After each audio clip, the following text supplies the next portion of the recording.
Hello dear students, आज हम आपके साथ हैं एक नए विषय के साथ, एक नए टॉपिक के साथ। जी हाँ स्टूडेंट्स, आज हम शुरू कर रहे हैं हमारे बिजनेस स्टैटिस्टिक्स को फिर से। और आज हम बिजनेस स्टैटिस्टिक्स में जो टॉपिक लेने वाले हैं वो है कोरिलेशन। जी हाँ, सह संबंध गाइज। तो गाइज पढ़ते रहिए और बढ़ते रहिए, और कोरिलेशन को अच्छे से जानने और समझने के लिए हमारे इस वीडियो को लास्ट तक जरूर से देखें।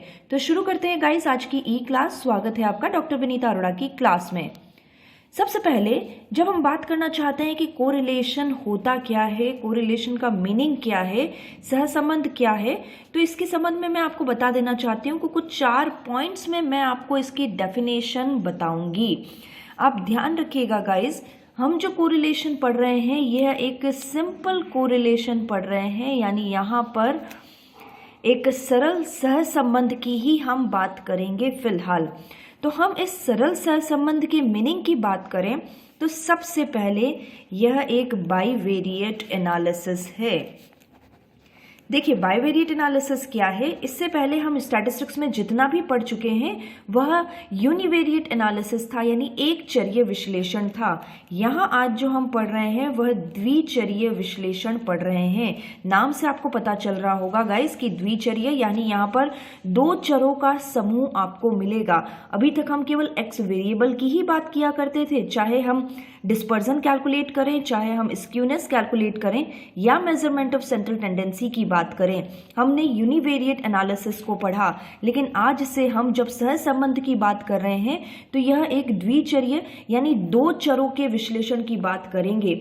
जब घटना के समूह में हमारे पास 2 चर मिलते हैं, ऐसे समूह, ऐसे आइटम्स जो 2 चरों के साथ घटना को प्रभावित करते हैं, अपनी टोटल इवेंट को इफेक्ट करते हैं, तो हम बाइवेरिएट एनालिसिस करते हैं। एग्जाम्पल के साथ हम जरूर इसे समझेंगे, लेकिन पहले देखते हैं क्या होता है इसमें।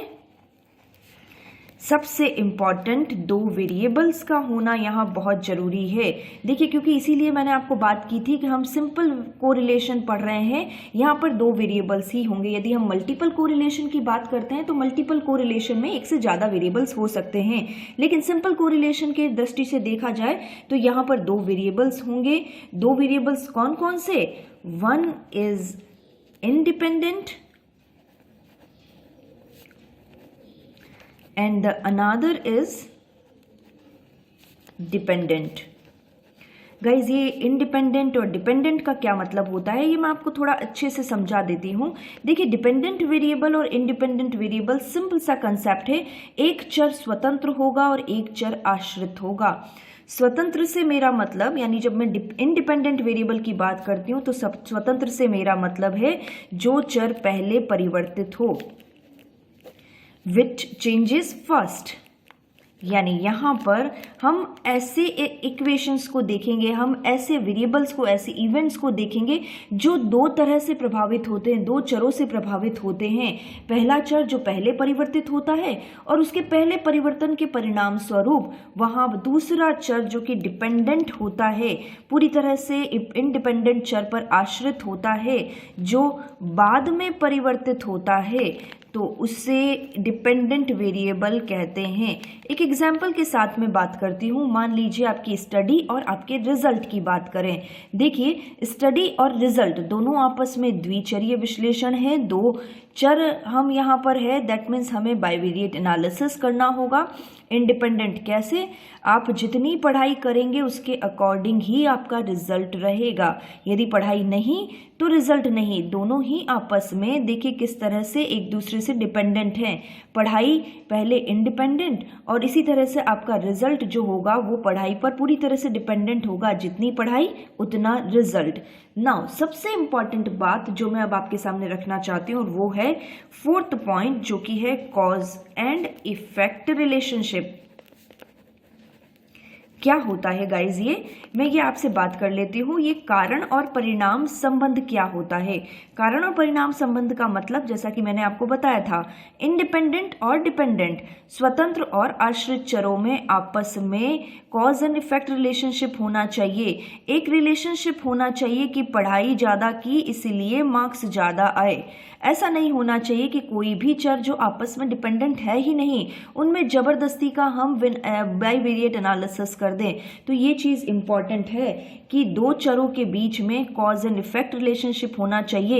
एक चर में परिवर्तन के परिणाम स्वरूप, एक चर में कोई परिवर्तन हुआ है, चेंजेस हुआ है, उस चेंजेस के कारण ही उसका इफेक्ट आया है, तो ये कहलाता है कॉज एंड इफेक्ट रिलेशनशिप। तो गाइस इस तरह से हम 4 पॉइंट्स में इसकी डेफिनेशन को देख सकते हैं। Correlation is simply a bivariate analysis where 2 variables are there, one is independent variable and another is dependent variable, but important is that there must be a cause and effect relationship between the variables। यानी यहाँ पर यह द्विचरीय विश्लेषण है जिसमें 2 चर होते हैं, एक स्वतंत्र और एक आश्रित, लेकिन इन दोनों ही चरों के बीच में कारण और परिणाम संबंध का होना बहुत आवश्यक है। कुछ और एग्जाम्पल्स मैं आपके सामने रखती हूँ, जैसे गाइस हाइट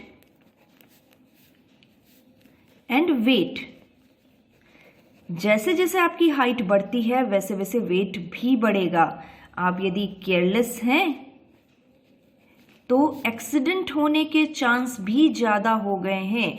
तो गाइस ये कुछ एग्जाम्पल्स मैंने आपके सामने रखे हैं। इन एग्जाम्पल से आप और अच्छे से समझ रहे होंगे कि किस तरह से यहाँ पर 2 चर और आपस में कॉज एंड इफेक्ट रिलेशनशिप के साथ काम करते हैं। एक बहुत ही अच्छा एग्जाम्पल रेन एंड प्रोडक्शन, यानी रेन है तो प्रोडक्शन भी है।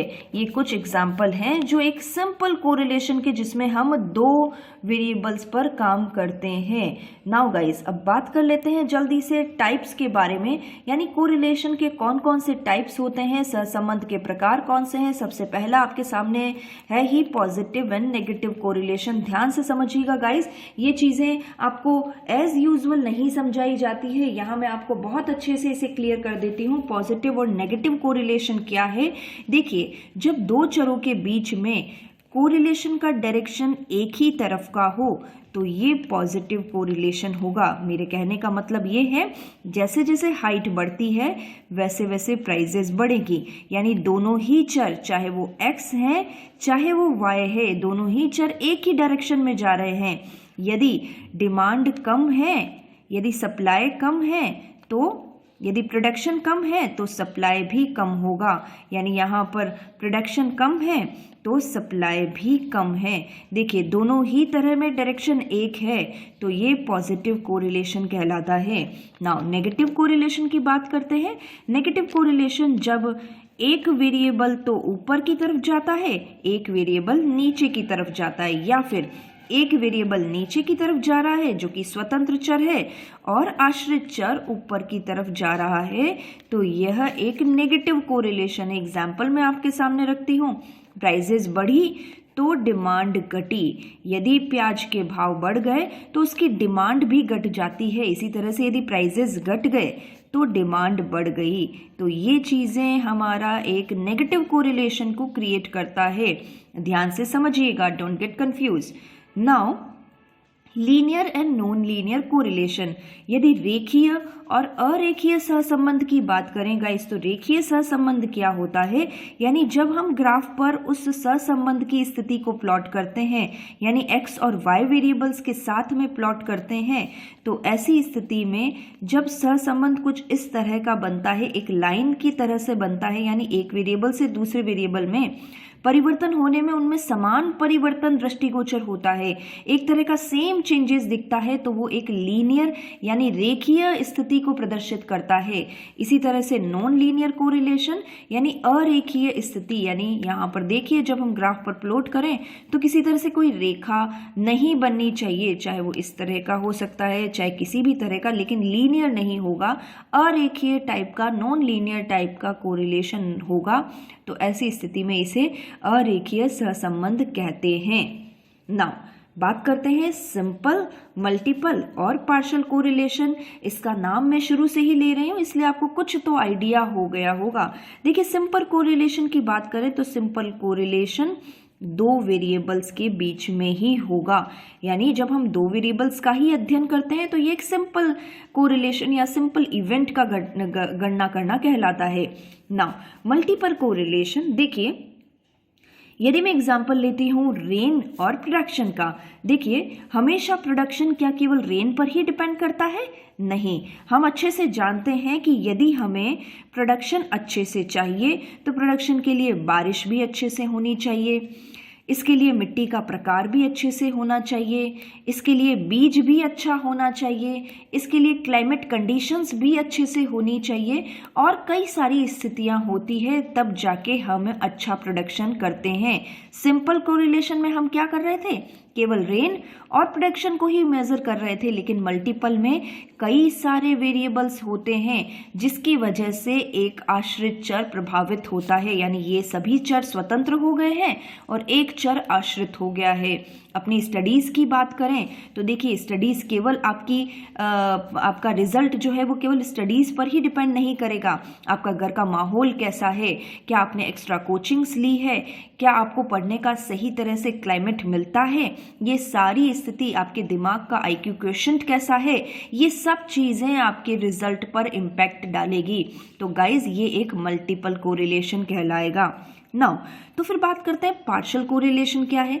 देखिए पार्शियल कोरिलेशन में भी होते तो मल्टीपल वेरिएबल्स है, लेकिन यहाँ पर ये मान लिया जाता है कि सभी वेरिएबल्स साइलेंट है, समान रूप से काम करते हैं, इन वेरिएबल्स को इग्नोर कर दिया जाता है, इन वेरिएबल्स पर को कांस्टेंट रख दिया जाता है और बात की जाती है केवल दो ही वेरिएबल पर। तो इस तरह से इसे पार्शियल कोरिलेशन यानी अर्ध सहसंबंध कहा जा सकता है, अपूर्ण सहसंबंध कहा जा सकता है, आंशिक सहसंबंध कहा जा सकता है, जिसमें हम बाकी सभी वेरिएबल्स को एक समान कांस्टेंट मानते हुए x और y केवल दो वेरिएबल के बीच में ही हम घटना का अध्ययन करते हैं। It is called the partial correlation. Now in nonsense correlation, देखिए एक टाइप मैं आपको देना चाहती हूँ, वो इसलिए क्योंकि यदि ऐसा कोरिलेशन जब हम x और y या z, p, q, r whatever इनके बीच में इस्टेब्लिश करते तो हैं, लेकिन इनके बीच में कोई संबंध नहीं होता है। यदि मैं कहती हूँ कि काले लोग यानी जो डार्क कॉम्प्लेक्शन के होते हैं वो अधिक भ्रष्ट होते हैं, तो देखिए ये एक नॉनसेंस कोरिलेशन क्रिएट कर रहा है, कोई रिलेशन नहीं है काले लोगों का और भ्रष्टाचार का। तो ऐसी स्थिति में यहाँ पर मैं फिर आपको रिकॉल करवाना चाहती हूँ, कॉज एंड इफेक्ट रिलेशनशिप नहीं है। एक वेरिएबल में परिवर्तन होने से दूसरे वेरिएबल में परिवर्तन नहीं हुआ है, ये हम जबरदस्ती का कोरिलेशन फिट कर रहे हैं, तो इसे नॉनसेंस कोरिलेशन या अनार्थिक सहसंबंध कहा जाता है। तो गाइस इस तरह से हमने टाइप्स पूरे किए और अब हम एक आखिरी टॉपिक की बात और करेंगे जो कि है degrees of correlation. Yes guys, हम कोरिलेशन की मात्रा को मापते हैं। मात्रा से मेरा मतलब कितना कोरिलेशन। जब हम कोरिलेशन के मेथड्स आपको सिखा देंगे तो उसके बाद आपको पता चलेगा, जब हम इंटरप्रिएट करते हैं चीज़ों को तो हमें बताना होगा कि किस तरह का कोरिलेशन है, या वो परफेक्ट है, वेरी हाई है, मॉडरेट है, लो है या अब्सेंस कोरिलेशन है। इनकी मात्रा मैं आपको बता देना चाहती हूँ। इस मात्रा के हिसाब से आप जब भी अपना प्रश्न सॉल्व करें तो उसमें आंसर के साथ उसकी मात्रा का इंटरप्रिटेशन जरूर से डालें। मैं हमेशा आपको कहती हूँ बेटर प्रेजेंटेशन ही आपको बेटर मार्क्स दिलवाएगा।